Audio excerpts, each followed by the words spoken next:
Hello students, ഇന്ന് നമ്മൾ discuss ചെയ്യുന്നത് ഒരു സാമ്പിൾ പ്രോഗ്രാമാണ്. അടുത്ത 2-3 വീഡിയോസിൽ നമ്മൾ ഈ സ്ട്രിംഗ് അറേ റിലേറ്റഡ് ആയിട്ടുള്ള 2-3 സാമ്പിൾ പ്രോഗ്രാംസ് ആയിരിക്കും നമ്മൾ ഡിസ്കസ് ചെയ്യുന്നത്. ഇന്ന് നമ്മൾ ഡിസ്കസ് ചെയ്യുന്ന സാമ്പിൾ പ്രോഗ്രാം വളരെ സിമ്പിൾ ആയിട്ടുള്ള ഒന്നാണ്.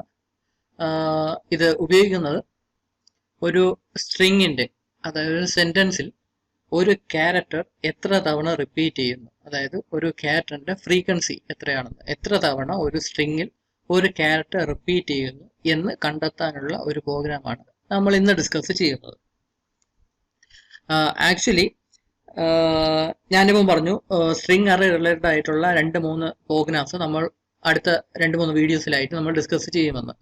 ഈ പ്രോഗ്രാമിംഗ് ഒന്നും അറിഞ്ഞുകൂടാത്ത സ്റ്റുഡൻസിന് ഒരു പക്ഷേ ഈ പ്രോഗ്രാംസ് ആദ്യമായിട്ട് കാണുമ്പോൾ ഒന്നും മനസ്സിലായില്ല എന്ന് വരും.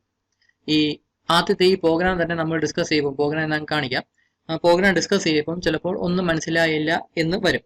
നിങ്ങൾ എന്നാലും മനസ്സിലാക്കാനായിട്ട് ശ്രമിക്കുക, പറ്റുന്ന രീതിയിൽ മനസ്സിലാക്കാനായിട്ട് ശ്രമിക്കുക. ഈ 3-മത്തെയോ 4-മത്തെയോ പ്രോഗ്രാം നമ്മൾ മനസ്സിലാക്കാൻ ശ്രമിക്കുമ്പോഴായിരിക്കും ആദ്യം ഡിസ്കസ് ചെയ്യുന്ന ഈ പ്രോഗ്രാമിന്റെ ലോജിക് എന്താണെന്ന് നമുക്ക് ചിലപ്പം പിടികിട്ടുന്നത്. ഈ പ്രോഗ്രാമിങ്ങിനെ പറ്റി ഒട്ടും അറിഞ്ഞുകൂടാത്ത സ്റ്റുഡൻസിനെ പറ്റിയാണ് ഞാൻ പറയുന്നത്. ആദ്യത്തെ പ്രോഗ്രാം നമ്മൾ ഡിസ്കസ് ചെയ്യുമ്പോൾ നിങ്ങൾക്ക് നേരെ മനസ്സിലായില്ല എന്ന് വരും. എന്നാൽ 3-മത്തെയോ 4-മത്തെയോ പ്രോഗ്രാം ഡിസ്കസ് ചെയ്യുമ്പോഴായിരിക്കും ചിലപ്പോൾ നമ്മൾ ഈ ഡിസ്കസ് ചെയ്ത പ്രോഗ്രാമിന്റെ ലോജിക്ക് ശരിക്കും മനസ്സിലാവുന്നത്. അപ്പൊ അതുകൊണ്ട് തന്നെ നിങ്ങൾ ശ്രദ്ധിച്ചിരിക്കുക, മനസ്സിലാക്കാനായിട്ട് ശ്രമിക്കുക, മനസ്സിലാവും. ഇനി നമുക്ക് ഈ പ്രോഗ്രാമിലേക്ക് കടക്കാം. ഈ പ്രോഗ്രാം ഞാൻ നേരത്തെ പറഞ്ഞതുപോലെ ഒരു സ്ട്രിങ്ങിൽ ഒരു ക്യാരക്ടറിന്റെ ഫ്രീക്വൻസി കണ്ടെത്താനാണ് ഈ പ്രോഗ്രാം ഉപയോഗിക്കുന്നത്. അതായത് ഈ പ്രോഗ്രാം റൺ ചെയ്യുമ്പോൾ നമുക്ക് ഇങ്ങനെ ഒരു ഔട്ട്പുട്ടാണ് കിട്ടുന്നത്. ആദ്യം enter a sentence to find the frequency എന്നിങ്ങനെ തരും. അപ്പോൾ നമുക്ക് ഒരു സെന്റൻസ് വേണമെങ്കിൽ എൻ്റർ ചെയ്യാം. ഞാനിപ്പോൾ എൻ്റെ പേര് തന്നെയാണ് എൻ്റർ ചെയ്തിരിക്കുന്നത്. 3 വേർഡ്സ് ഉള്ള, ഇടയ്ക്ക് സ്പേസ് ഒക്കെ വരുന്ന ഒരു സ്ട്രിങ് ആണ് ഞാൻ ഈ എൻ്റർ ചെയ്തിരിക്കുന്നത്. എൻ്റർ ചെയ്ത് കഴിയുമ്പോഴേക്കും അടുത്ത ചോദിക്കും enter a character to find the frequency. അതായത് ഏതെങ്കിലും ഒരു ക്യാരക്ടർ, ഈ സെന്റൻസിൽ വരുന്ന ഏതെങ്കിലും ഒരു ക്യാരക്ടർ എൻ്റർ ചെയ്ത് കൊടുക്കാൻ പറയും. ആ ക്യാരക്ടർ എത്ര തവണ ഈ സ്ട്രിങ്ങിലുണ്ട് എന്നുള്ള കൗണ്ട് നമുക്കപ്പോൾ ഔട്ട്പുട്ടായിട്ട് കാണിക്കും. ഇവിടെ ഫ്രീക്വൻസി ഓഫ് എ ഞാൻ ഈ എൻ്റർ ചെയ്ത് കൊടുത്ത എ എന്ന ആൽഫബറ്റ് ആണ്. അപ്പം ഈ എ എന്ന ക്യാരക്ടർ ഞാൻ എൻ്റർ ചെയ്ത് കൊടുത്ത സ്ട്രിങ്ങിൽ എത്ര തവണ റിപ്പീറ്റ് ചെയ്യുന്നു എന്ന ഒരു ഔട്ട്പുട്ടാണ് ഇവിടെ ഡിസ്പ്ലേ ചെയ്ത് കാണിക്കുന്നത്. ഇവിടെ frequency of A equal to 4 എന്ന ഔട്ട്പുട്ട് നമുക്ക് കണ്ടു. അതായത് ഈ എ എന്ന ക്യാരക്ടർ 4 തവണ നമ്മുടെ ഈ സ്ട്രിങ്ങിൽ റിപ്പീറ്റ് ചെയ്യുന്നുണ്ട്. അപ്പം ഇങ്ങനെ ഒരു ഔട്ട്പുട്ട് കണ്ടെത്താനുള്ള ഒരു പ്രോഗ്രാമാണ് നമ്മളിപ്പോൾ ഡിസ്കസ് ചെയ്യാൻ പോകുന്നത്. ഇവിടെ ആക്ച്വലി കണ്ടെത്തുന്നത് ഈ 4 എന്ന വാല്യൂ ആണ് നമുക്ക് കണ്ടെത്താനുള്ളത്. അപ്പൊ ഈ 4 എന്ന വാല്യൂ കണ്ടെത്താനുള്ള ആ ഒരു ലൈൻ ഓഫ് സ്റ്റേറ്റ്മെന്റ്സ്, അതൊരു 3 ലൈൻ ഓഫ് സ്റ്റേറ്റ്മെന്റ്സ് വരും. ആ 3 ലൈൻ ഓഫ് സ്റ്റേറ്റ്മെന്റ്സ് ഉപയോഗിച്ചാണ് ഈ 4 എന്ന വാല്യൂ നമുക്ക് കണ്ടെത്തുന്നത്. അത് മാത്രമേ, ഈ 3 ലൈൻ ഓഫ് സ്റ്റേറ്റ്മെന്റ്സ് മാത്രമേ നമുക്ക് പുതിയതായിട്ട് ഈ പ്രോഗ്രാമിൽ മനസ്സിലാക്കാനായിട്ടുള്ളൂ. ബാക്കി എല്ലാ കാര്യങ്ങളും നമുക്ക് ആൾറെഡി അറിയാം. അത് നമുക്ക് ആൾറെഡി അറിയാം എന്ന് പറഞ്ഞ് ഏകദേശം 75% പ്രോഗ്രാമിന്റെ കോഡ്സ് നമുക്ക് ആൾറെഡി അറിയാം. ബാക്കി 25% മാത്രമേ ഈ 3 ലൈൻസ് ഓഫ് കോഡ്സ് ആക്ച്വലി വരുന്നുള്ളൂ. ഇവിടെ ഇപ്പോൾ enter a sentence to find the frequency എന്നിങ്ങനെ ചോദിക്കുന്നു. ഇത് ഡിസ്പ്ലേ ചെയ്യാനുള്ള സ്റ്റേറ്റ്മെന്റ് നമുക്കറിയാം. printf എന്ന സ്റ്റേറ്റ്മെന്റ് ഉപയോഗിച്ചാണ് ഈ ലൈൻ ഇത് ഡിസ്പ്ലേ ചെയ്യുന്നത്. ഇനി ആ സമയത്ത് നമ്മൾ ഒരു സെന്റൻസ് ടൈപ്പ് ചെയ്ത് കൊടുക്കുന്നു. അതിനെ ക്യാപ്ചർ ചെയ്യാനായിട്ട്, അതിനെ അക്സെപ്റ്റ് ചെയ്യാനായിട്ട് നമ്മൾ ഗെറ്റ്സ് എന്ന ഫംഗ്ഷൻ ഉപയോഗിച്ച് നമുക്ക് അത് അക്സെപ്റ്റ് ചെയ്യാം, അല്ലെങ്കിൽ ക്യാപ്ചർ ചെയ്യാൻ കീബോർഡ് വഴി ടൈപ്പ് ചെയ്ത് കൊടുക്കുന്നത്. സ്കാനഫ് ഉപയോഗിക്കാൻ ഒക്കത്തില്ല, കാരണം ഇവിടെ സ്പേസ് ഒക്കെ വരുന്നുണ്ട്. അപ്പൊ അതുകൊണ്ട് നമ്മൾ എൻ്റർ ചെയ്ത് കൊടുക്കുന്ന ആ ഫുൾ ഡാറ്റയെ, ഫുൾ സ്ട്രിങ്ങിനെ ഒരു അറയിലോട്ട് സ്റ്റോർ ചെയ്യണം. ഇതൊരു ക്യാരക്ടർ അറയിൽ വേണം നമ്മൾ ഈ എൻ്റർ ചെയ്ത് കൊടുക്കുന്ന സ്ട്രിങ് അല്ലെങ്കിൽ സെന്റൻസ് സ്റ്റോർ ചെയ്യാനായിട്ട്. അതിന് ഗെറ്റ്സ് എന്ന ഫംഗ്ഷൻ ഉപയോഗിക്കും, അത് നിങ്ങൾക്കറിയാം. അപ്പോൾ നമ്മൾ എൻ്റർ ചെയ്ത് കൊടുക്കുന്ന ഈ സ്ട്രിങ് സ്റ്റോർ ചെയ്യാനായിട്ട് ഒരു ക്യാരക്ടർ അറേ നമ്മൾ ക്രിയേറ്റ് ചെയ്യണം. ക്യാരക്ടർ അറേ നമ്മൾ ക്രിയേറ്റ് ചെയ്ത് കൊടുക്കണം. അപ്പോൾ ഇത് സേവ് ചെയ്യുന്നത് ഗെറ്റ്സ് എന്ന ഫംഗ്ഷൻ ഉപയോഗിച്ചാണ് ആ ക്യാരക്ടർ അറയിലോട്ട് സ്റ്റോർ ചെയ്യുന്നത്. അതിനുശേഷം enter a character to find a frequency എന്ന സംഭവം ഡിസ്പ്ലേ ചെയ്യണം. അതിനും printf എന്ന സ്റ്റേറ്റ്മെന്റ് ആണ് ഉപയോഗിക്കുന്നത്, നിങ്ങൾക്കറിയാം. അപ്പോൾ ആ സമയത്ത് നമ്മളൊരു ക്യാരക്ടർ ആണ് ടൈപ്പ് ചെയ്ത് കൊടുക്കുന്നത്. അത് ക്യാപ്ചർ ചെയ്യാനായിട്ട് നമുക്ക് scanf എന്ന ഫംഗ്ഷൻ തന്നെ ഉപയോഗിക്കാം. ഒരു ക്യാരക്ടർ മാത്രമേ നമ്മൾ എൻ്റർ ചെയ്ത് കൊടുക്കുന്നുള്ളൂ, അതുകൊണ്ട് ഗെറ്റ്സ് ഒന്നും ഉപയോഗിക്കേണ്ട ആവശ്യമില്ല. മാത്രമല്ല അറേ അല്ല, വേരിയബിൾ ആയിട്ടാണ് നമ്മൾ ഉപയോഗിക്കുന്നത്. അപ്പൊ അതുകൊണ്ട് തന്നെ ഈ എ എന്ന് പറയുന്ന ടൈപ്പ് ചെയ്യുന്നത് നമ്മളൊരു വേരിയബിൾ, ഒരു ക്യാരക്ടർ വേരിയബിളിലോട്ടാണ് നമ്മൾ സ്റ്റോർ ചെയ്യുന്നത്. അപ്പൊ സ്റ്റോർ ചെയ്യാനായിട്ട് scanf എന്ന ഫംഗ്ഷൻ തന്നെ യൂസ് ചെയ്യാം. scanf എന്ന ഫംഗ്ഷൻ ഉപയോഗിച്ച് %c കൊടുത്താൽ കീബോർഡ് വഴി ഒരു ക്യാരക്ടറിനെ ഇൻപുട്ട് ചെയ്യുക, അതിനെ നമുക്ക് ഒരു ക്യാരക്ടറിലോട്ട് ഒരു ക്യാരക്ടർ വേരിയബിളിലോട്ട് സ്റ്റോറും ചെയ്യാം. അപ്പോൾ അത് നിങ്ങൾക്കറിയാം. അത് കഴിഞ്ഞിട്ട് പിന്നെ കുറച്ച് കാൽക്കുലേഷൻസ് ഉണ്ട് ഈ ഔട്ട്പുട്ട് കണ്ടെത്താനുള്ള. ഈ 4 എന്ന് പറയുന്ന ന്യൂമറിക്കൽ വാല്യൂ ആണ് കണ്ടുപിടിച്ച് കാൽക്കുലേറ്റ് ചെയ്ത് കൗണ്ട് ചെയ്തെടുക്കേണ്ട ഫ്രീക്വൻസി. അപ്പോൾ അത് കാൽക്കുലേറ്റ് ചെയ്യാനുള്ള 2-3 സ്റ്റേറ്റ്മെന്റ്സ് ഉണ്ട്. അതിനുശേഷം അത് കണ്ടുപിടിച്ചതിന് ശേഷം ഈ 4 എന്ന വാല്യൂ ഒരു വേരിയബിളിലോട്ട് സ്റ്റോർ ചെയ്യണം. അപ്പോൾ അതിനുള്ള വേരിയബിളും കൂടെ നമ്മൾ ഡിക്ലെയർ ചെയ്യണം. അത് കഴിഞ്ഞിട്ട് ഈ 4 എന്ന് പറയുന്ന ആ വേരിയബിൾ നമുക്ക് ഇവിടെ ഡിസ്പ്ലേ ചെയ്യണം. അതിന് ഫ്രീക്വൻസി ഓഫ് എ എന്ന ഈ ഒരു രീതിയിൽ നമുക്ക് ഡിസ്പ്ലേ ചെയ്യണം. അതിനും പ്രിന്റ്എഫ് എന്ന സ്റ്റേറ്റ്മെന്റ് ഉപയോഗിക്കാം. പ്രിന്റ്എഫ് എന്ന സ്റ്റേറ്റ്മെന്റിൽ ഇവിടെ എ എന്ന ഈ ഒരു ടേം വന്ന് നമ്മൾ ഇവിടെ എൻ്റർ ചെയ്ത് കൊടുത്ത ആ ക്യാരക്ടറാണ്. അപ്പോൾ അത് തന്നെ ഇവിടെ ഡിസ്പ്ലേ ചെയ്യാനായിട്ട് %c എന്നാണ് നമ്മൾ ഇവിടെ മെൻഷൻ ചെയ്യേണ്ടത്. എന്നിട്ട് =2 എന്ന് കൊടുത്തിട്ട് ഇവിടെ ഒരു വാല്യൂ ഡിസ്പ്ലേ ചെയ്യണം, ഒരു ഇൻറ്റീജർ വാല്യൂ ഡിസ്പ്ലേ ചെയ്യണം. അതിനും ആ വേരിയബിളിന്റെ അത് അനുസരിച്ച് %d എന്ന് കൊടുത്തിട്ട് ആ വേരിയബിളും കൂടെ മെൻഷൻ ചെയ്താൽ മതി. ഇതെല്ലാം പ്രിന്റ്എഫ് സ്റ്റേറ്റ്മെന്റിലാണ് ഉപയോഗിക്കുന്നത്. അപ്പം ഈ കാണുന്ന എല്ലാം പ്രിന്റ്എഫ് എന്ന സ്റ്റേറ്റ്മെന്റും പിന്നെ സ്കാൻഎഫ്, ഗെറ്റ്സ് എന്നീ സ്റ്റേറ്റ്മെന്റ്സ് ഒക്കെ ഉപയോഗിച്ചുള്ള കാര്യങ്ങൾ ഉപയോഗിച്ചാണ് നമ്മൾ ഈ ലൈൻസ് ഓഫ് കോഡ് എഴുതുന്നത്. അപ്പൊ ഇങ്ങനത്തെ കാര്യങ്ങളെല്ലാം നിങ്ങൾക്ക് ആൾറെഡി അറിയാം. അതായത് ഒരു പ്രോഗ്രാമിന്റെ ഈ ഒരു പ്രോഗ്രാമിന്റെ 75%ഓളം കോഡ്സ് നിങ്ങൾക്ക് ആൾറെഡി അറിയാം. ആ പ്രോഗ്രാമാണ് ഞാനിപ്പോൾ കാണിച്ചിരിക്കുന്നത്. ഇത്രയും ലൈൻസ് ഉള്ള കോഡ്സിൽ ആക്ച്വലി നിങ്ങൾക്ക് ഇതിന്റെ 75%ഓളം ആൾറെഡി അറിയാം. നിങ്ങൾക്ക് അറിഞ്ഞുകൂടാ എന്ന് പറയുന്ന ലൈൻസ് ഓഫ് കോഡ്സ് എന്ന് പറഞ്ഞാൽ ആക്ച്വലി ഇത്രയും ലൈൻസ് മാത്രമാണ്. അതായത് ഈ ഒരു ഫോർ ലൂപ്പും അതിൻ്റെ അകത്തുള്ള ഈ 2 സ്റ്റേറ്റ്മെന്റ്സ്, അതായത് ടോട്ടൽ 3 ലൈൻസ് ഓഫ് കോഡ്സ്. ഈ ഒന്നാമത്തെ ലൈൻ, രണ്ടാമത്തെ ലൈൻ, മൂന്നാമത്തെ ലൈൻ, ഈ 3 ലൈൻസ് മാത്രമേ നിങ്ങൾക്ക് പുതിയതായിട്ട് മനസ്സിലാക്കേണ്ടതായിട്ടുള്ളൂ. അതിന്റെ ലോജിക്ക് മാത്രമേ നിങ്ങൾ മനസ്സിലാക്കേണ്ടതായിട്ടുള്ളൂ. കാര്യങ്ങൾ അറിയാം, അതിന്റെ ലോജിക്ക് മാത്രമാണ് മനസ്സിലാക്കേണ്ടത്. ബാക്കി കാര്യങ്ങളെല്ലാം നിങ്ങൾക്കറിയാം. ഞാൻ നേരത്തെ പറഞ്ഞതുപോലെ തന്നെ ആദ്യം ഹാഷ് ഇൻക്ലൂഡ് ആ സ്റ്റേറ്റ്മെന്റ് ഹെഡർ ഫയലിൽ മെൻഷൻ ചെയ്യുന്നു, ഇൻറ്റ് മെയിൻ ആ സ്റ്റേറ്റ്മെന്റ് ചെയ്യുന്നു, ബ്രാക്കറ്റ് ഓപ്പൺ ചെയ്യുന്നു. എന്നിട്ട് ആദ്യം ഒരു ക്യാരക്ടർ അറേ നമ്മൾ ക്രിയേറ്റ് ചെയ്യും. നമ്മൾ ഈ ടൈപ്പ് ചെയ്ത് കൊടുക്കുന്ന അറേ ടൈപ്പ് ചെയ്ത് കൊടുക്കുന്ന സ്ട്രിങ് ആ സെന്റൻസ് എന്ന് സ്റ്റോർ ചെയ്യാനായിട്ട് ഞാനിവിടെ സെന്റൻസ് എന്ന പേരിലുള്ള ഒരു ക്യാരക്ടർ അറേയാണ് ക്രിയേറ്റ് ചെയ്തിരിക്കുന്നത്. അതിന്റെ സൈസ് 1000 ആയിട്ട് സെറ്റ് ചെയ്തു. അതായത് 1000 ക്യാരക്ടേഴ്സ് ഉള്ള സെന്റൻസ് വരെ നമുക്ക് ഇവിടെ ടൈപ്പ് ചെയ്ത് കൊടുക്കാം, എൻ്റർ ചെയ്ത് കൊടുക്കാം. നിങ്ങൾ വേണമെങ്കിൽ 100 സൈസ് ഉള്ളതും നിങ്ങൾ ക്രിയേറ്റ് ചെയ്യാം. ഞാനിവിടെ 1000 എന്ന സൈസിലുള്ള ഒരു സെന്റൻസ് എന്ന പേരുള്ള ഒരു ക്യാരക്ടർ അറേ ക്രിയേറ്റ് ചെയ്തു. അതിന്റെ കൂടെ തന്നെ CH എന്ന ഒരു ക്യാരക്ടർ വേരിയബിളും ക്രിയേറ്റ് ചെയ്തു. ഈ വേരിയബിൾ ക്രിയേറ്റ് ചെയ്ത് നമ്മൾ ഇവിടെ ടൈപ്പ് ചെയ്ത് കൊടുക്കുന്ന ആ ക്യാരക്ടറിനെ സ്റ്റോർ ചെയ്യാൻ വേണ്ടിയാണ്. ഞാനിവിടെ എ എന്ന ക്യാരക്ടർ ടൈപ്പ് ചെയ്ത് കൊടുത്തു. അതിനെ സ്റ്റോർ ചെയ്യാൻ വേണ്ടിയാണ് ഈ CH എന്ന് പറയുന്ന ക്യാരക്ടർ വേരിയബിൾ ഉള്ളത്. പിന്നെ ഫ്രീക്വൻസി നമ്മൾ ഈ കൗണ്ട് ചെയ്ത് കാൽക്കുലേറ്റ് ചെയ്തെടുത്ത ഈ ഒരു ന്യൂമറിക്കൽ വാല്യൂ സ്റ്റോർ ചെയ്യാനായിട്ട് ഫ്രീക്വൻസി എന്ന് പറയുന്ന ഒരു ഇൻറ്റീജർ വേരിയബിൾ ക്രിയേറ്റ് ചെയ്തു. അതിന്റെ ഇനിഷ്യൽ വാല്യൂ 0 ആയിട്ടും കൂടെ സെറ്റ് ചെയ്തിട്ടുണ്ട്. പിന്നെ I എന്ന് പറയുന്ന ഒരു വേരിയബിളും കൂടെ ക്രിയേറ്റ് ചെയ്തു. ഇത് നമുക്കറിയാം ഫോർ ലൂപ്പിന്റെ അകത്ത് ഉപയോഗിക്കാനാണ് I എന്ന വേരിയബിൾ. അപ്പൊ ഈ 2 സ്റ്റേറ്റ്മെന്റ്സുമായി പിന്നെയാണ് ഞാൻ പറഞ്ഞ പോലെ പ്രിന്റ്എഫ് എന്ന സ്റ്റേറ്റ്മെന്റ്സ് ഉപയോഗിച്ച് ഈ ലൈന് നമ്മൾ ഡിസ്പ്ലേ ചെയ്യണം. അപ്പോൾ നമ്മൾ എൻ്റർ ചെയ്ത് കൊടുക്കുന്നതിനെ ഗെറ്റ്സ് എന്ന ഫംഗ്ഷൻ ഉപയോഗിച്ച് നമുക്ക് സ്റ്റോർ ചെയ്യാം. ഈ ടൈപ്പ് ചെയ്ത് കൊടുക്കുന്ന സെന്റൻസിനെ ആ ലൈൻ മൊത്തം എൻ്റർ ചെയ്ത് കൊടുക്കുന്ന ആ സെന്റൻസ് മുഴുവൻ വേർഡ്സ് മുഴുവൻ നമുക്ക് ഗെറ്റ്സ് എന്ന ഫംഗ്ഷൻ ഉപയോഗിച്ച് സെന്റൻസ് എന്ന് പറയുന്ന ക്യാരക്ടർ അറേയിലോട്ട് നമുക്ക് സ്റ്റോർ ചെയ്യാനൊക്കും. ഇവിടെ ശ്രദ്ധിക്കുക, സെന്റൻസ് എന്ന നെയിം മാത്രമേ, അറേയുടെ നെയിം മാത്രമേ നമ്മൾ മെൻഷൻ ചെയ്തോളൂ. ഈ സ്ക്വയർ ബ്രാക്കറ്റ്സ് ഒന്നും മെൻഷൻ ചെയ്തില്ല. അറേയുടെ പേര് മാത്രമേ, നെയിം മാത്രമേ നമ്മൾ മെൻഷൻ ചെയ്തോളൂ. ഗെറ്റ്സ് എന്ന ഫംഗ്ഷൻ ഉപയോഗിച്ച് മെൻഷൻ ചെയ്യുന്നു. അപ്പോൾ നമ്മൾ എൻ്റർ ചെയ്ത് കൊടുക്കുന്ന ആ സെന്റൻസ് മുഴുവൻ സെന്റൻസ് എന്ന് പറയുന്ന ഈ അറേയിലോട്ട് സ്റ്റോർ ആവുന്നു. അത് കഴിഞ്ഞിട്ട് അടുത്ത ലൈൻ നമുക്ക് ഇവിടെ ഡിസ്പ്ലേ ചെയ്യണം. അതിനുവേണ്ടി വീണ്ടും പ്രിന്റ്എഫ് എന്ന സ്റ്റേറ്റ്മെന്റ് ഉപയോഗിക്കുന്നു. നമ്മൾ ഇവിടെ ടൈപ്പ് ചെയ്ത് കൊടുക്കുന്ന ഒരു ഇൻഡിവിജ്വൽ ക്യാരക്ടറാണ്. അപ്പൊ അതിനെ സ്റ്റോർ ചെയ്യാനായിട്ട് സ്കാൻഎഫ് എന്ന ഫംഗ്ഷൻ അതിന് ഉപയോഗിക്കാം. സ്കാൻഎഫ് എന്ന് എഴുതി %c ആണ് മെൻഷൻ ചെയ്യുന്നതെങ്കിൽ കീബോർഡ് വഴി ഒരു ക്യാരക്ടർ വാല്യൂ ആയിരിക്കും അക്സെപ്റ്റ് ചെയ്യുന്ന, ഒരു ക്യാരക്ടർ ആയിരിക്കും അക്സെപ്റ്റ് ചെയ്യുന്നത്. അതിന് CH എന്ന് പറയുന്ന വേരിയബിളിലോട്ട്, ക്യാരക്ടർ വേരിയബിളിലോട്ട് സ്റ്റോർ ചെയ്യുന്നു. അതിനുള്ള സ്കാൻഎഫ് എന്ന ഫംഗ്ഷനാണ് ഇത്. ഇതും നിങ്ങൾക്കറിയാം. പിന്നെ ഞാൻ നേരത്തെ പറഞ്ഞ പോലെ ഈ ലൈന് ഡിസ്പ്ലേ ചെയ്യാനുള്ള കോഡാണ് ഈ ലൈൻ, ഈ സ്റ്റേറ്റ്മെന്റ്. പ്രിന്റ്എഫ് എന്ന സ്റ്റേറ്റ്മെന്റ് ഉപയോഗിച്ച് ഫ്രീക്വൻസി ഓഫ് %c, ഈ %c സ്ഥാനത്ത് CH എന്ന വേരിയബിളിന്റെ വാല്യൂ ആണ് ഡിസ്പ്ലേ ചെയ്യേണ്ടത്. അതായത് ഇവിടെ A എന്ന സംഭവം, A എന്ന ക്യാരക്ടർ ഡിസ്പ്ലേ ചെയ്ത പോലെ അതിന് %c ഉപയോഗിച്ചു. ഈക്വൽ ടു %d, ഇവിടെ ഒരു ന്യൂമറിക്കൽ വാല്യൂ ആണ് ഡിസ്പ്ലേ ചെയ്യേണ്ട. ഫ്രീക്വൻസി എന്ന് പറയുന്ന വേരിയബിൾ, നമ്മളിവിടെ കാൽക്കുലേറ്റ് ചെയ്തെടുത്ത ഫ്രീക്വൻസി എന്ന് പറയുന്ന വേരിയബിളിന്റെ വാല്യൂ എന്താണോ അതിന്റെ ഡിസ്പ്ലേ ചെയ്യാനായിട്ട് ഇവിടെ %d കൊടുത്തു. അപ്പോൾ ഈ ഒരു സ്റ്റേറ്റ്മെന്റും അറിയാം. അപ്പൊ പിന്നെ റിട്ടേൺ 0. അപ്പൊ നിങ്ങൾക്ക് ഈ സ്റ്റേറ്റ്മെന്റ് എല്ലാം അറിയാം. ആക്ച്വലി നിങ്ങൾക്ക് മനസ്സിലാവാനുള്ളത് ഈ ഒരു ഫോർ ലൂപ്പിന്റെ അകത്ത് വരുന്ന സംഭവങ്ങൾ മാത്രമാണ്.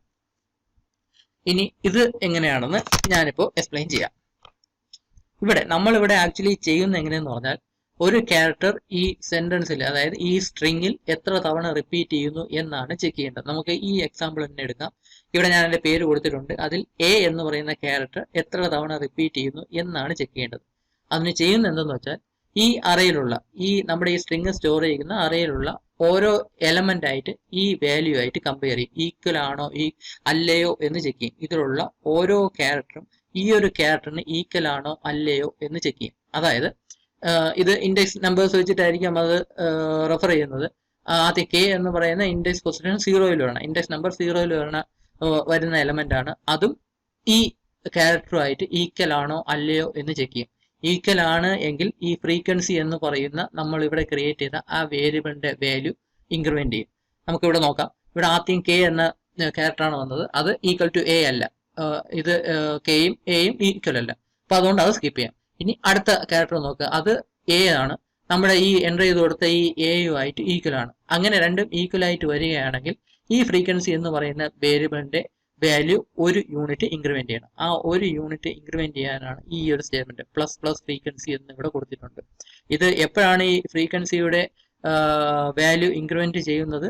നമ്മുടെ ഈ അറയിലുള്ള നമ്മുടെ ഈ സ്ട്രിങ് സ്റ്റോർ ചെയ്യുന്ന അറയിൽ ഈ ഇൻഡെക്സ് പൊസിഷനിൽ വരുന്ന എലമെന്റും നമ്മുടെ ഈ എൻ്റർ ചെയ്ത് കൊടുത്ത ആ ക്യാരക്ടറും ഈക്വൽ ആയിട്ട് വരുമ്പോഴാണ് ഫ്രീക്വൻസി എന്ന് പറയുന്ന വേരിയബിളിന്റെ വാല്യൂ 1 യൂണിറ്റ് ഇൻക്രിമെന്റ് ചെയ്തത്. അതായത് ആ സ്റ്റേറ്റ്മെന്റ് ഈക്വൽ ആണോ അല്ലയോ എന്ന് ചെക്ക് ചെയ്യുന്ന സ്റ്റേറ്റ്മെന്റ് ആണ് നമ്മൾ ഇഫ് സ്റ്റേറ്റ്മെന്റ് അകത്ത് കൊടുത്തിരിക്കുന്നത്. ഇഫ് സ്റ്റേറ്റ്മെന്റ് അകത്ത് ബ്രാക്കറ്റിൽ CH equal to sentence I എന്ന് കൊടുത്തിട്ടുണ്ട്. അതായത് ഈ സെന്റൻസ് എന്ന് പറയുന്ന അറയിൽ I എന്ന പൊസിഷനിൽ വരുന്ന വാല്യൂവും ആ ഒരു ഡാറ്റയും ആ ഒരു ക്യാരക്ടറും CH എന്ന വേരിയബിളിൽ സ്റ്റോർ ചെയ്യുന്ന ഡാറ്റയും ഈക്വൽ ആണോ അല്ലയോ എന്ന് ചെക്ക് ചെയ്യുന്നത്. അതായത് സെന്റൻസ് എന്ന് പറയുന്ന അറയിൽ I എന്ന് പറയുന്ന ഇൻഡെക്സ് പൊസിഷനിൽ വരുന്ന ക്യാരക്ടറും CH എന്ന് പറയുന്ന ക്യാരക്ടർ വേരിയബിളിൽ സ്റ്റോർ ചെയ്തിരിക്കുന്ന ക്യാരക്ടറും ഈക്വൽ ആണോ അല്ലയോ എന്ന് ചെക്ക് ചെയ്യുന്ന സ്റ്റേറ്റ്മെന്റ് ആണിത്. ഇതിങ്ങനെ ഈക്വൽ ആണ് എങ്കിൽ ഈ കണ്ടീഷൻ ട്രൂ ആവും. ട്രൂ ആവുമ്പോൾ ഇതിന്റെ അകത്തുള്ള ഈ ഫ്രീക്വൻസി എന്ന് പറയുന്ന ഇത് ഇൻക്രിമെന്റ് ചെയ്യും. ഇവിടെ ഇപ്പൊ നമ്മൾക്ക് നോക്കുകയാണെങ്കിൽ ആദ്യം കമ്പയർ ചെയ്യുമ്പോൾ ആദ്യത്തെ എലമെന്റ്സ് കമ്പയർ ചെയ്യുമ്പോൾ അതായത് ഈ കെ എന്ന് പറഞ്ഞ ഇൻഡെക്സ് പൊസിഷൻ 0-ൽ വരുന്ന ഈ കെ എന്ന് പറയുന്ന എലമെന്റും ഈ എയും കൂടെ കമ്പയർ ചെയ്യുമ്പോൾ ഈക്വൽ ആവത്തില്ല. ഇവിടെ കമ്പയർ ചെയ്യുമ്പോൾ ഇവിടെ ആദ്യം ഇത് ചെക്ക് ചെയ്യുമ്പോൾ ഐയുടെ വാല്യൂ 0 ആയിരിക്കും. അപ്പൊ സെന്റൻസ് 0 എന്ന് പറഞ്ഞ ഇൻഡെക്സ് പൊസിഷനിൽ വരുന്ന ക്യാരക്ടർ എന്ന് പറഞ്ഞാൽ കെ ആണ്. അതും ഈ CHലുള്ള ക്യാരക്ടറും കൂടെ കമ്പയർ ചെയ്യുമ്പോൾ CHൽ വരുന്ന എ ആണ്. നമ്മളിവിടെ എൻ്റർ ചെയ്ത് കൊടുത്ത എ ആണല്ലോ. അതുകൂടെ കമ്പയർ ചെയ്യുമ്പം ഈക്വൽ ടു അല്ല, ഈക്വൽ ആയിട്ട് വരത്തില്ല. അപ്പം ഇതിന്റെ ഔട്ട്പുട്ട് ഫാൾസ് ആണ്. അപ്പം ഈ ഫ്രീക്വൻസി എന്ന സ്റ്റേറ്റ്മെന്റ് എക്സിക്യൂട്ട് ചെയ്യത്തില്ല. അതിനുശേഷം ഐയുടെ വാല്യൂ ഇൻക്രിമെന്റ് ചെയ്യും. അതാണ് ഈ ഫോർ ലൂപ്പ് ഉപയോഗിക്കുന്നത്. ഐയുടെ വാല്യൂ ഇൻക്രിമെന്റ് ചെയ്യുമ്പോൾ ഐയുടെ വാല്യൂ 1 ആവും. ഇവിടെ ഐയുടെ വാല്യൂ 1 എന്ന ഇൻഡെക്സ് പൊസിഷനിൽ വരുന്ന ക്യാരക്ടർ എന്ന് പറഞ്ഞാൽ എ ആണ്. ആ എയും ഈ എയും കൂടെ കമ്പയർ ചെയ്യും. അതാണ് ഈ സ്റ്റേറ്റ്മെന്റ്. ഈ സെന്റൻസ് I എന്ന് പറഞ്ഞ 1 എന്ന് പറയുമ്പോൾ ഇതിൻ്റെ അകത്ത് വരുന്ന വാല്യൂ എന്ന് പറഞ്ഞാൽ എ ആണ്. ആ എയും CH എന്ന വേരിയബിളും കൂടെ കമ്പയർ ചെയ്യുമ്പോൾ രണ്ടും എ ആയി വരുന്നതുകൊണ്ട് ഈ കണ്ടീഷന്റെ ഔട്ട്പുട്ട് ട്രൂ ആയിരിക്കും. അങ്ങനെ ട്രൂ ആവുമ്പോൾ ഈ ഫ്രീക്വൻസി എന്ന് പറയുന്ന വേരിയബിളിന്റെ വാല്യൂ 1 തവണ ഇൻക്രിമെന്റ് ചെയ്യും. ഇത് ചെയ്ത് കഴിഞ്ഞിട്ട് ഈ സ്റ്റേറ്റ്മെന്റ് എക്സിക്യൂട്ട് ചെയ്തിട്ട് പിന്നെ വീണ്ടും ഈ ++i എന്ന സ്റ്റേറ്റ്മെന്റ് ആയിരിക്കും എക്സിക്യൂട്ട് ചെയ്യുന്നത്. ഫോർ ലൂപ്പിന്റെ അകത്താണല്ലോ ഈ രണ്ട് സ്റ്റേറ്റ്മെന്റ്. ++i എന്ന സ്റ്റേറ്റ്മെന്റ് ആയിരിക്കും എക്സിക്യൂട്ട് ചെയ്യുന്നത്. അപ്പം ഐയുടെ വാല്യൂ 1-ൽ നിന്ന് 2 ആവും. 2 എന്ന ഇൻഡെക്സ് പൊസിഷനിൽ വരുന്ന വാല്യൂ എന്ന് പറഞ്ഞ ഡാറ്റ ക്യാരക്ടർ എന്ന് പറഞ്ഞാൽ I ആണ്. ഐയും ഈ എയും കൂടെ കമ്പയർ ചെയ്യുമ്പോൾ ഈക്വൽ ആയിട്ട് വരത്തില്ല. അത് ഇതിന്റെ ഔട്ട്പുട്ട് ഫാൾസ് ആയിരിക്കും. പിന്നെ ഐയുടെ വാല്യൂ ഇൻക്രിമെന്റ് ചെയ്യും. അങ്ങനെ അടുത്ത എയുടെ പൊസിഷൻ വരണം ഇവിടെ ആയിരിക്കും. ഇവിടെ ഈ ഐയുടെ വാല്യൂ ഐയുടെ വാല്യൂ ഇവിടെ ഇപ്പം 0 1 2 3 4 ഐയുടെ വാല്യൂ 4 വരുമ്പോഴായിരിക്കും പിന്നെ CH equal to sentence II ഈ കണ്ടീഷൻ ട്രൂ ആവുന്നത്. കാരണം ഈ എയും ഈ എയും സെയിം ആണല്ലോ. ആ സമയത്ത് പിന്നെ സ്റ്റേറ്റ്മെന്റ് ട്രൂ ആവുമ്പോൾ ഈ ഫ്രീക്വൻസി ഫ്രീക്വൻസി എന്ന് പറയുന്ന സ്റ്റേറ്റ്മെന്റ് എക്സിക്യൂട്ട് ചെയ്യുമ്പം ഫ്രീക്വൻസി എന്ന് പറയുന്ന വേരിയബിളിന്റെ വാല്യൂ പിന്നെ 1 യൂണിറ്റ് ഇൻക്രിമെന്റ് ചെയ്യും. ആദ്യം 0 ആയിരുന്നു. പിന്നെ നേരത്തെ ഈ എ വന്നപ്പോഴേക്കും അതിന്റെ വാല്യൂ 1 ആയി. രണ്ടാമത്തെ എ വരുമ്പോഴേക്കും അതിന്റെ വാല്യൂ 2 ആവും. അങ്ങനെ അവസാനം വരെ ഈ എ വരെ എത്തപ്പോഴേക്കും ഈ ഫ്രീക്വൻസി എന്ന് പറയുന്ന വേരിയബിളിന്റെ വാല്യൂ ഇൻക്രിമെന്റ് ചെയ്ത് 4 ആവും. എങ്ങനെയാണ് നടക്കുന്നത്? ഇവിടെ ഇപ്പോൾ ഈ ഫോർ ലൂപ്പ് ഇവിടെ കൊടുത്തിട്ടുണ്ടല്ലോ. ആദ്യം ഐയുടെ വാല്യൂ 0 ആയിട്ട് ഇനിഷ്യലൈസ് ചെയ്തിട്ടുണ്ട്. ഇവിടെ ഐയുടെ വാല്യൂ ഇൻക്രിമെന്റും ചെയ്യുന്നുണ്ട്. ഇവിടെ ഒരു പ്രത്യേകത വരുന്നത് ഈ ഒരു സ്റ്റേറ്റ്മെന്റിൽ മാത്രമാണ്. നമ്മളിവിടെ ഒരു സെന്റൻസ് എൻ്റർ ചെയ്ത് കൊടുക്കുക എന്ന് പറഞ്ഞാൽ ഈ ഒരു കേസിലാണെങ്കിൽ ഇതിപ്പോൾ ഒരു 16-17 ക്യാരക്ടേഴ്സ് എന്തോ ഉണ്ടെന്ന് പറയാം. ഈ സ്പേസും കൂടെ ആഡ് ചെയ്ത് ഈ ഒരു ക്യാരക്ടേഴ്സ് സ്റ്റോർ ചെയ്തിരിക്കുന്ന ഇൻഡെക്സ് പൊസിഷൻ അവസാനത്തെ ഇൻഡെക്സ് പൊസിഷൻ എന്ന് പറഞ്ഞാൽ 19 എന്തോ ആണ്. എനിക്ക് കറക്റ്റ് അറിയത്തില്ല. 19 എന്തോ ആണ്. അപ്പോൾ നമ്മുടെ ഈ കേസിലാണെങ്കിൽ ഈ ഐയുടെ വാല്യൂ വേരി ചെയ്യേണ്ടത് 0 to 19 ആയിരിക്കണം. ടോട്ടൽ 20 ക്യാരക്ടേഴ്സ് എന്തോ ഉണ്ടെന്ന് തോന്നുന്നു. അങ്ങനെയാണെങ്കിൽ 0 to 19 വരെ ആയിരിക്കണം ഈ ഐയുടെ വാല്യൂ വേരി ചെയ്യേണ്ടത്. അതേസമയം ഞാനിപ്പോൾ വളരെ നീളമുള്ള സെന്റൻസ് ആണ് ടൈപ്പ് ചെയ്ത് കൊടുക്കുന്നതെങ്കിൽ മേ ബി 300 400 അത്രയും വരെ ഐയുടെ വാല്യൂ ചിലപ്പം വേരി ചെയ്യും. അപ്പം ഓരോ തവണയും ഓരോ എക്സാമ്പിളിലും ഐയുടെ വാല്യൂ ഡിഫറെന്റ് ആയിരിക്കും. അതൊരു കോൺസ്റ്റന്റ് വാല്യൂ ആയിരിക്കത്തില്ല. ഞാൻ ഇവിടെ ഈ 3 വേർഡ്സ് മാത്രമേ ടൈപ്പ് ചെയ്ത് കൊടുത്തുള്ളൂ. ചിലപ്പോൾ 10-20 വേർഡ്സ് നമുക്ക് ടൈപ്പ് ചെയ്ത് കൊടുക്കാം. അപ്പം വേർഡ്സിന്റെ എണ്ണം കൂടുന്തോറും ലെങ്ത് കൂടി വരും. ഐയുടെ വാല്യൂ കൂടുതലായിരിക്കും. 300 400 ഒക്കെ വന്നിരിക്കും ഐയുടെ വാല്യൂ. അപ്പൊ ഐ എന്ന് പറയുന്ന ഒരു വേരിയബിൾ ആണ്. അപ്പൊ അതുകൊണ്ട് തന്നെ നമുക്കിവിടെ less than or equal to N എന്ന് പറഞ്ഞിട്ട് നമുക്ക് ഇവിടെ കൊടുക്കാനൊക്കത്തില്ല. അങ്ങനെ ഒരു കൺസെപ്റ്റ് നമുക്ക് ഇവിടെ അപ്ലൈ ചെയ്യാനൊക്കത്തില്ല. ഇവിടെ ഉപയോഗിക്കുന്ന കൺസെപ്റ്റ് എന്തെന്ന് വെച്ചാൽ ഞാനിവിടെ കൈലാസ് ശ്രീ ചന്ദ്രൻ എന്ന് ടൈപ്പ് ചെയ്ത് കൊടുത്തു. എന്നിട്ട് എൻ്റർ കീ പ്രസ് ചെയ്യുമ്പോഴാണ് ഇൻപുട്ട് കംപ്ലീറ്റ് ആവുന്നത്. അപ്പോഴാണ് ഈ ഗെറ്റ്സ് എന്ന ഫംഗ്ഷൻ ഉപയോഗിച്ച് ഞാൻ എൻ്റർ ചെയ്ത് കൊടുക്കുന്ന ഡാറ്റ സെന്റൻസ് എന്ന് പറയുന്ന ക്യാരക്ടർ അറയിലോട്ട് സ്റ്റോർ ചെയ്യുന്നത്. അപ്പൊ ഈ കൈലാസ് ശ്രീ ചന്ദ്രൻ എന്ന് ടൈപ്പ് ചെയ്തിട്ട് എൻ്റർ കീ പ്രസ് ചെയ്യുമ്പോൾ ആ എൻ്റർ കീ കൂടെ ചേർത്താണ്, എൻ്റർ കീ കൂടെ സഹിതമാണ് ഈ സെന്റൻസ് എന്ന് പറയുന്ന അറയിലോട്ട് സ്റ്റോർ ആവുന്നത്. ഞാൻ ഈ എൻ്റർ ചെയ്ത് കൊടുക്കുന്ന ഞാൻ ഈ പ്രസ് ചെയ്യുന്ന എൻ്റർ കീയെ നൾ ക്യാരക്ടർ ആയിട്ടായിരിക്കും അത് സ്റ്റോർ ചെയ്യുന്നത്. ആ എൻ്റർ കീ സഹിതം ആ എൻ്റർ കീയെ നൾ ക്യാരക്ടർ എന്ന് കൺസിഡർ ചെയ്തായിരിക്കും ഈ സെന്റൻസ് എന്ന് പറയുന്ന അറയിലോട്ട് സ്റ്റോർ ചെയ്യുന്നത്. അതായത് ഞാൻ ഇവിടെ ഈ സ്ട്രിങ് സ്റ്റോർ ചെയ്യുമ്പോൾ എന്ന് കഴിഞ്ഞ് അവസാനം ഒരു നൾ ക്യാരക്ടറും കൂടെ ചേർത്തായിരിക്കും ആ സ്ട്രിങ് സ്റ്റോർ ആവുന്നത്. ഇവിടെ കണ്ടീഷൻ ചെക്ക് ചെയ്യുന്നത് എന്തെന്ന് വെച്ചാൽ എവിടെയാണോ നൾ ക്യാരക്ടർ എത്തുന്നത് അതുവരെ ഈ ഫോർ ലൂപ്പ് കണ്ടിന്യൂസ് ആയിട്ട് റൊട്ടേറ്റ് ചെയ്തുകൊണ്ടിരിക്കും. ഫോർ ലൂപ്പ് കണ്ടിന്യൂസ് ആയിട്ട് റൺ ചെയ്തുകൊണ്ടിരിക്കും. അതായത് ഈ നൾ ക്യാരക്ടർ വരികയെന്ന് പറഞ്ഞാൽ എൻ്റർ കീ പ്രസ് ചെയ്യുമ്പോൾ, അതായത് ഇൻപുട്ട് തീരുമ്പോഴാണ് ഈ നൾ ക്യാരക്ടർ വരുന്നത്. ആ നൾ ക്യാരക്ടർ വരുന്നത് വരെയുള്ള ഐയുടെ പൊസിഷൻ ഇവിടെ വന്നുകൊണ്ടിരിക്കും. ഇവിടെ ഇപ്പൊ നൾ ക്യാരക്ടർ വന്ന ഐയുടെ പൊസിഷൻ 20 ആണെന്ന് തോന്നുന്നു. അതായത് 20 ഐയുടെ വാല്യൂ 20 എത്തുന്നത് വരെ ഈ ഫോർ ലൂപ്പ് ഇവിടെ റൺ ആയിക്കൊണ്ടിരിക്കും. അപ്പൊ അങ്ങനെയാണ് ഇതില് നമ്മുടെ ഈ കണ്ടീഷൻ, ഇവിടുത്തെ ഫോർ ലൂപ്പിന്റെ അകത്തുള്ള കണ്ടീഷൻ ചെക്ക് ചെയ്യുന്നത് നൾ ക്യാരക്ടർ വെച്ച്. ഈ നൾ ക്യാരക്ടർ വരുന്ന പൊസിഷനിൽ വരുന്ന ഐയുടെ വാല്യൂ എത്രയാണോ അവിടെ വെച്ചിട്ടായിരിക്കും അത് കട്ടാവുന്നത്. ഇവിടെ ഇപ്പം ഞാനിവിടെ എന്ന് ടൈപ്പ് ചെയ്ത് അത് കഴിഞ്ഞ് എൻ്റർ കീ പ്രസ് ചെയ്യുമ്പോൾ അത് നൾ ക്യാരക്ടർ ആയിട്ടായിരിക്കും അതിൽ സ്റ്റോർ ആവുന്നത്. ആ സ്ട്രിങ്ങിൽ നൾ ക്യാരക്ടർ എന്ന് പറയുന്ന ഒരു ഇതും കൂടെ ചേർത്തായിരിക്കും സ്റ്റോർ ചെയ്യുന്നത്. ആ നൾ ക്യാരക്ടർ ഇവിടെ വരുമ്പോൾ ഈ കണ്ടീഷന്റെ ഔട്ട്പുട്ട് ഫാൾസ് ആവും. ഈ ഫോർ ലൂപ്പിന്റെ അകത്തുള്ള കണ്ടീഷന്റെ ഔട്ട്പുട്ട് എപ്പോഴാണോ നൾ ക്യാരക്ടർ വരുന്നത് അവിടെ വെച്ച് അത് സ്റ്റോപ്പ് ആവും. അത് വെച്ച് അതിന്റെ ഔട്ട്പുട്ട് ഫാൾസ് ആവും. ഇവിടെ ഇപ്പം സെന്റൻസ് ഐ എന്ന് കൊടുത്തിട്ട് സെന്റൻസിന്റെ അകത്ത് ഇൻഡെക്സ് പൊസിഷൻ കാണിക്കാനായിട്ട് ഐ എന്ന് ഇവിടെ കൊടുത്തിട്ടുണ്ട്. എന്നിട്ട് ഈ സിമ്പിൾ എന്ന് പറയുന്നത് നോട്ട് ഈക്വൽ ടുവിന്റെ സിമ്പിൾ ആണ്. ഈ എക്സ്ക്ലമേഷൻ മാർക്കും ഈക്വൽ ടു എന്ന് പറയുന്നത് നോട്ട് ഈക്വൽ ടു എന്നതാണ് അത് കാണിക്കുന്നത്. Not equal to /0. ഈ /0 ആണ് നൾ ക്യാരക്ടർ എന്നുകൊണ്ട് ഉദ്ദേശിക്കുന്നത്. അത് ക്യാരക്ടർ ആയതുകൊണ്ട് സിംഗിൾ കോഡ്സിന്റെ അകത്താണ് കൊടുത്തിരിക്കുന്നത്. അതായത് സെന്റൻസ് ഐ എന്ന് പറയുന്ന ആ പൊസിഷനിൽ വരുന്ന character not equal to null character ആണെങ്കിൽ മാത്രമേ ഈ കണ്ടീഷൻ ഔട്ട്പുട്ട് ട്രൂ ആയി പിന്നെ ഇഫ് സ്റ്റേറ്റ്മെന്റിലോട്ട് പോകുന്നുള്ളൂ. നമ്മളിവിടെ നോക്കുമ്പോൾ ഇവിടെ ഇപ്പൊ നോക്കാം. ആദ്യം ഐയുടെ വാല്യൂ 0 ആണ്. 0 ആണെന്ന് പറയുമ്പോൾ ആദ്യം ഐയുടെ വാല്യൂ 0 ആണ്, 0 ആയിട്ട് സെറ്റ് ചെയ്തു. എന്നിട്ട് അടുത്ത് ഈ കണ്ടീഷൻ ചെക്ക് ചെയ്യണം. ഇവിടെ സെന്റൻസ് ഐ എന്ന് കൊടുത്തിട്ടുണ്ട്. ഇവിടെ ഐയുടെ വാല്യൂ 0 ആണ്. ഈ സെന്റൻസ് ഐ എന്ന് പറയുന്ന ആ ഇൻഡെക്സ് പൊസിഷനിൽ വരുന്ന ക്യാരക്ടർ എന്ന് പറയുന്ന കെ ആണ്. K not equal to null character എന്നാണ് ഇവിടെ ചെക്ക് ചെയ്യുന്നത്. കെ എന്ന് പറഞ്ഞാൽ not equal to null character ആണ്, നൾ ക്യാരക്ടർ അല്ല. അപ്പൊ not equal to null character ആയതുകൊണ്ട് ഇതിന്റെ കണ്ടീഷൻ ട്രൂ ആവുകയും പിന്നെ മാത്രമേ ഇഫ് സ്റ്റേറ്റ്മെന്റ് എക്സിക്യൂട്ട് ചെയ്യാനായിട്ട് നിൽക്കുകയുള്ളൂ. ഇവിടെ വെച്ച് ചെക്ക് ചെയ്യുന്നത് ആ പൊസിഷനുള്ള ഞാൻ ഇപ്പോൾ ചെക്ക് ചെയ്ത ആ കെ എന്ന് പറയുന്ന പൊസിഷൻ, സെന്റൻസ് ഐ എന്ന് പറയുന്ന പൊസിഷനും CH ഈക്വൽ ടു CH ആണോ, CH എന്ന വേരിയബിൾ, അതായത് നമ്മളിവിടെ എൻ്റർ ചെയ്ത് കൊടുത്ത എ എന്ന് പറയുന്ന ആ ക്യാരക്ടർ അത് ഈക്വൽ ആണോ എന്ന് ചെക്ക് ചെയ്യുന്നതാണ് ഈ ഒരു ഇഫ് സ്റ്റേറ്റ്മെന്റ്. ഈ സംഭവം അത് കഴിഞ്ഞിട്ട് ഇവിടെ ഇപ്പം കണ്ടീഷൻ ഔട്ട്പുട്ട് ഫാൾസ് ആവും. പിന്നെ ഐയുടെ വാല്യൂ ഇൻക്രിമെന്റ് ചെയ്യുമ്പോൾ ഐയുടെ വാല്യൂ 1 ആവും. ഇവിടെ വീണ്ടും ചെക്ക് ചെയ്യും സെന്റൻസ് ഐ, ഇവിടെ 1 എന്ന് പറഞ്ഞ ഇൻഡെക്സ് പൊസിഷനിൽ എ ആണ് വരുന്നത്.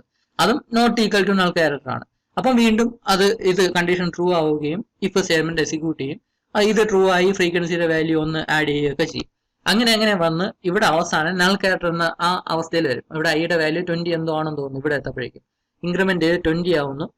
20 ആണെന്ന് തോന്നുന്നു. ഈ നൾ ക്യാരക്ടർ വരുന്ന ഐയുടെ പൊസിഷൻ 20 ആണെന്ന് തോന്നുന്നു. ഇവിടെ ഐയുടെ വാല്യൂ ഇൻക്രിമെന്റ് ചെയ്ത് 20 ആവും. 20 വെച്ച് ഇവിടെ വീണ്ടും കണ്ടീഷൻ ചെക്ക് ചെയ്യും. സെന്റൻസ് ഐയുടെ വാല്യൂ 20 ആയിരിക്കും. ഇവിടെ ഐയുടെ വാല്യൂ 20 ആയിരിക്കും. അതായത് നൾ ക്യാരക്ടറിനെ റെപ്രസെന്റ് ചെയ്യാനായിട്ട് ആ കണ്ടീഷൻ വെച്ച് null character not equal to null character ആണോ അല്ലയോ എന്ന് ചെക്ക് ചെയ്യും. ഇവിടെ ഇപ്പം നൾ ക്യാരക്ടർ ആണ് വരുന്നത് കൊണ്ട് ഈ ഒരു കണ്ടീഷൻ ഔട്ട്പുട്ട് ഫാൾസ് ആവും. കാരണം not equal to null character അല്ലല്ലോ, ഇവിടെ വന്നിരിക്കുന്നത് നൾ ക്യാരക്ടർ ആണ്. ഇൻഡെക്സ് പൊസിഷൻ ഐയുടെ വാല്യൂ 20 വരുമ്പോൾ ഇൻഡെക്സ് പൊസിഷൻ 20 വരുമ്പോൾ ഇവിടെ നൾ ക്യാരക്ടർ ആയിരിക്കും വരുന്നത്. അത് ഈക്വൽ ടു നൾ ക്യാരക്ടർ എന്ന് വരുന്നതുകൊണ്ട് പിന്നെ ആ കണ്ടീഷന്റെ ഔട്ട്പുട്ട് ട്രൂ ആയിരിക്കത്തില്ല, ഫാൾസ് ആയിരിക്കും. അവിടെ വെച്ച് സ്റ്റോപ്പായി ഈ ഫോർ ലൂപ്പിന് പുറത്തോട്ട് വരും. അതായത് പിന്നെ അത് ചെക്ക് ചെയ്യേണ്ട ആവശ്യമില്ല ഈ നൾ ക്യാരക്ടർ എത്തി കഴിഞ്ഞ്. അപ്പൊ ഐയുടെ വാല്യൂ അങ്ങനെ വേരിയബിൾ ആയിട്ട് വരും. അപ്പൊ ഇതൊരു കോൺസ്റ്റന്റ് വാല്യൂ അല്ല. ഇത് നമ്മൾ വേറെ ഒരു പിന്നെ വളരെ ലെങ്തി ആയിട്ടുള്ള സെന്റൻസ് ഒക്കെ എൻ്റർ ചെയ്ത് കൊടുക്കുമ്പോൾ ഐയുടെ വാല്യൂ വേറെ ഒരു വാല്യൂ ആയിരിക്കും വരുന്നത്. ഐയുടെ വാല്യൂ ഒരു കോൺസ്റ്റന്റ് വാല്യൂ അല്ല. അപ്പൊ അങ്ങനത്തെ സിറ്റുവേഷനിലാണ് ഇങ്ങനെ ഒരു കൺസെപ്റ്റ് ഉപയോഗിക്കുന്നത്. എപ്പോഴാണോ നൾ ക്യാരക്ടർ വരുന്നത് അതുവരെ ഐയുടെ പൊസിഷൻ ഐയുടെ വാല്യൂ ഇൻക്രിമെന്റ് ചെയ്തുകൊണ്ടിരിക്കും. എപ്പോഴാണോ നൾ ക്യാരക്ടർ എത്തുന്ന ആ ഐയുടെ പൊസിഷൻ എപ്പോഴാണോ എത്തുന്നത് അവിടെ വെച്ച് അതങ്ങ് സ്റ്റോപ്പ് ചെയ്യും. സ്റ്റോപ്പ് ചെയ്ത് ഫോർ ലൂപ്പിന് പുറത്തോട്ട് ഇറങ്ങി പ്രിന്റ് എഫ് എന്ന സ്റ്റേറ്റ്മെന്റ് റൺ ചെയ്ത് ഇവിടെ %d എന്ന് പറഞ്ഞാൽ ഫ്രീക്വൻസി എന്ന് പറയുന്ന വേരിയബിളിന്റെ വാല്യൂ ആണ് കാണിക്കേണ്ടത്. അതുവരെ ഫ്രീക്വൻസിയുടെ വാല്യൂ എന്തായിരുന്നോ ആ വാല്യൂ ആയിരിക്കും ഇവിടെ ഡിസ്പ്ലേ ചെയ്ത് കാണിക്കുന്നത്. അപ്പൊ ഇങ്ങനെ ഒരു കൺസെപ്റ്റ് ആണ് ഇത് യൂസ് ചെയ്യുന്നത്. അങ്ങനെ ഈ ഒരു രീതി വഴി ഒരു സ്ട്രിങ്ങിൽ ഒരു ക്യാരക്ടർ എത്ര തവണ റിപ്പീറ്റ് ചെയ്യുന്നു അതിന്റെ ഫ്രീക്വൻസി എന്താണ് നമുക്ക് ഡിസ്പ്ലേ ചെയ്ത് കാണിക്കാൻ സാധിക്കും. അപ്പൊ ഇവിടെ ആക്ച്വലി വരുന്ന ഒരു പ്രത്യേകത എന്ന് പറഞ്ഞാൽ ഈ ഒരു 3 ലൈൻസ് ഓഫ് സ്റ്റേറ്റ്മെന്റ് മാത്രമാണ്. അതിന്റെ ലോജിക്ക് മാത്രമേ നിങ്ങൾക്ക് മനസ്സിലാക്കേണ്ടതായിട്ടുള്ളൂ. അതും ആക്ച്വലി കൂടുതൽ ശ്രദ്ധിക്കേണ്ടത് ഇവിടുത്തെ ഈ കണ്ടീഷൻ ചെക്ക് ചെയ്യുന്ന സ്റ്റേറ്റ്മെന്റ് എവിടെയാണോ നൾ ക്യാരക്ടർ വരുന്നത് അതുവരെ ഈ ഫോർ ലൂപ്പ് എക്സിക്യൂട്ട് ചെയ്തുകൊണ്ടിരിക്കണം. അങ്ങനെ എക്സിക്യൂട്ട് ചെയ്തുകൊണ്ടിരിക്കാൻ വേണ്ടിയാണ് ഇവിടെ not equal to null character എന്ന സംഭവം ചെക്ക് ചെയ്യുന്നത്. Not equal to null character ആണെങ്കിൽ മാത്രമേ, അതായത് ഇങ്ങനത്തെ ക്യാരക്ടേഴ്സ് ഒക്കെ ആണെങ്കിൽ മാത്രമേ ഈ ഇഫ് സ്റ്റേറ്റ്മെന്റ് എക്സിക്യൂട്ട് ആകത്തുള്ളൂ. ഈ ഫോർ ലൂപ്പിന്റെ അകത്തുള്ള ഇഫ് സ്റ്റേറ്റ്മെന്റ് അല്ല എക്സിക്യൂട്ട് ആകത്തുള്ളൂ. എപ്പോഴാണോ ഈക്വൽ ടു നൾ ക്യാരക്ടർ വരുന്നത് ഈ കണ്ടീഷന്റെ ഔട്ട്പുട്ട് ഫാൾസ് ആവുകയും ഫോർ ലൂപ്പ് അവിടെ വെച്ച് സ്റ്റോപ്പ് ചെയ്യും. അത് കഴിഞ്ഞ് പുറത്തോട്ട് ഇറങ്ങി ബാക്കിയുള്ള സ്റ്റേറ്റ്മെന്റ് എക്സിക്യൂട്ട് ചെയ്യുകയും ചെയ്യും. അപ്പൊ ഇങ്ങനെയാണ് നമ്മുടെ ഈ ഒരു പ്രോഗ്രാമിന്റെ ലോജിക്ക് സെറ്റ് ചെയ്തിരിക്കുന്നത്. ഈ പ്രോഗ്രാം എന്തിനെന്ന് വെച്ചാൽ ഒരു സ്ട്രിങ്ങിൽ ഒരു ക്യാരക്ടർ എത്ര തവണ റിപ്പീറ്റ് ചെയ്യുന്നു എന്ന് കണ്ടെത്താനായിട്ടുള്ള ഒരു ലൈൻ ഓഫ് സ്റ്റേറ്റ്മെന്റ്സ് ആണ് ഉള്ളത്. അപ്പം നമ്മുടെ ഈ കോഡ് ഇത്രയും ലെങ്തി ആയിട്ടുള്ളതാണെങ്കിലും അതിന്റെ 75% നമുക്ക് ആൾറെഡി അറിയാം. നമുക്ക് ലിറ്ററലി അറിഞ്ഞൂടാ എന്ന് പറയുന്നത് ഈ ഒരു 3 ലൈൻ ഓഫ് സ്റ്റേറ്റ്മെന്റ്സ് മാത്രമാണ്. നിങ്ങൾ ഈ ഒരു ഫോർ ലൂപ്പിന്റെ അകത്ത് വരുന്ന ഈ ഒരു കൺസെപ്റ്റ് ഇതുപോലെ തന്നെ പഠിച്ചു വയ്ക്കാനായിട്ട് ശ്രമിക്കുക. ഈ സെന്റൻസ് ഈ അറേയുടെ പേര് ഐ എന്ന് പറഞ്ഞ് മെൻഷൻ ചെയ്ത് not equal to null character എന്നൊരു രീതി, ഈ ഐയുടെ വാല്യൂ നമുക്കൊരു ഫിക്സഡ് ആയിട്ടുള്ള ഒരു രീതി അല്ല എങ്കിൽ നമുക്ക് ഈ ഒരു കൺസെപ്റ്റ് യൂസ് ചെയ്യാം. ഇവിടെ ഈ അറേയുടെ നെയിം കൊടുത്തിട്ട് ലെസ് ദാൻ n എന്നൊന്നും നമുക്ക് റെപ്രസെന്റ് ചെയ്യാൻ ഒക്കത്തില്ല. അവിടെ അങ്ങനെ ഒരു കൺസെപ്റ്റ് നമ്മൾ ഈ ഒരു പ്രോഗ്രാമിൽ ഇല്ല. അപ്പൊ അതുകൊണ്ടാണ് not equal to null character എന്നൊക്കെ കൊടുത്തത്. അപ്പം ഇങ്ങനെയാണ് ഈ പ്രോഗ്രാം ചെയ്യുന്നത്. ബാക്കിയുള്ള സ്ട്രിംഗ് അറേസ് ഉപയോഗിച്ചിട്ടുള്ള പ്രോഗ്രാംസ് നമുക്ക് അടുത്ത വീഡിയോയിൽ കാണാം.